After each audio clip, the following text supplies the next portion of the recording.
aftrap van het nieuwe carnavalseizoen werd maandagmiddag op 11 november groots gevierd op het Schouwburgplein. Zo'n 4000 bezoekers maakten zich op voor een groot feest, waarbij tradities nog steeds een belangrijke rol spelen. De eerste dag van het nieuwe Vastenavondseizoen en dat gaan wij hier nou eerst bij BRL intern openen en wat bestuurswisselingen, mensen installeren. We hebben gelukkig weer een hoop nieuwe bestuursleden en raad van 11 leden, dus de Pielaars is weer op volle sterkte.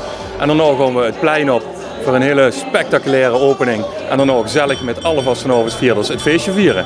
Dat gaan we doen vandaag. Ja, heb je er zin in? Ja, ik heb er gruwelijk veel zin in. Het is weer heel lang moeten wachten, lijkt het dan. Tenminste, ja, voor aan de buiten te treden, we zijn natuurlijk het hele jaar wel bezig. Maar nu mogen we weg, dus dan begint het te kriebelen, ja, zeker. En waar kijk je dan het meest naar uit? Ja, gewoon weer met de kamerui en met al die mensen, al die vastenavondsvierders van gans Rooij, om daar samen weer een mooi feestje van te maken.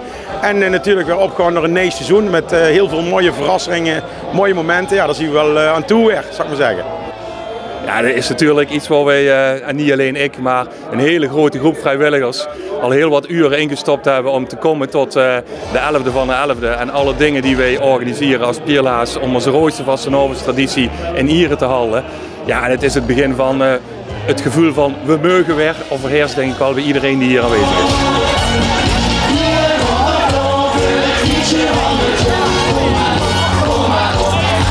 Ja, nieuw seizoen. Ook jouw laatste seizoen als vorst. Ja, hoe is dat? Is dat een andere voorbereiding?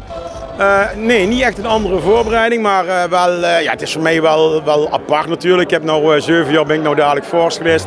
Een jaar in trio gezeten.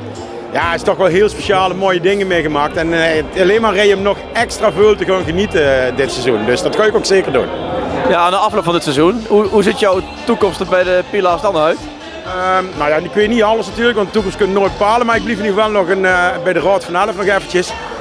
Een beetje rustig af te bouwen met mijn vrienden. En dan kijken we eigenlijk al uit, want ik zit al in de nieuwe commissie AG11. Dus ja, dat gaat ook gewoon weer door. Dus ja, we blijven weer aan de gang. Dus er zat te doen in ieder geval. En ik blijf natuurlijk altijd weer met mijn vriendjes, de SVV-mannen, gaan we dan weer iets meer oppakken. Dus daar heb ik ook wel gruwelijk veel zin in.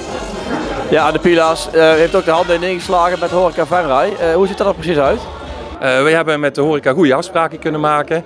Er zijn 8 horecabedrijven die hebben Rooij draait door. Dat is onze gesprekspartner.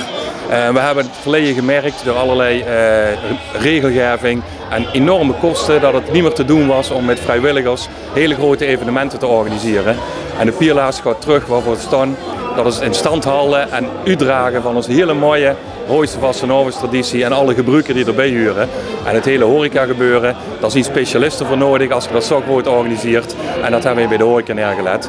En de horeca pakt met de rol als gastheer van de Rooijse vastenavond. En de Pielaars is de aanjager van de vastenavond en de bewaker van de tradities. En ik denk dat dat een hele goede samenwerking is. Lastig om als Pielaars die tradities in ere te houden? Nee, lastig is het niet. Het is een beetje net als een stalen constructie. Als je die belast en die beweegt niet met, dan gaat die barsten. Dus ook de traditie moet metbuigen met de moderne tijd en wat mensen willen. En het is wel veranderd. Hè. Je ziet op het moment 16.500 man in Gemunt, 4.000 in Venray, 4.000 in Loon, weliswaar Brabant, maar dat is toch hier in de buurt. Het leeft als nooit wat te vullen en mensen willen heel graag met grote groepen en heel veel mensen tegelijk op een plein staan. En zoals het misschien vroeger was, dat je bij Rien van het Upke of bij Nel van de Pielaars aan de tap met een paar man een fantastische vastenavondsmiddag hebben, moet dat nou allemaal groter zien. En dan moet de traditie een beetje metbuigen. Maar als je hem terugpakt naar de kern, mensen komen nog steeds wel, omdat er een prins is en een raad van 11. En dat wij toch met z'n allen nog de Rooijse vastenavond gaan vieren. En dat is de kern van de traditie en niet hoeveel mensen er op een plein staan.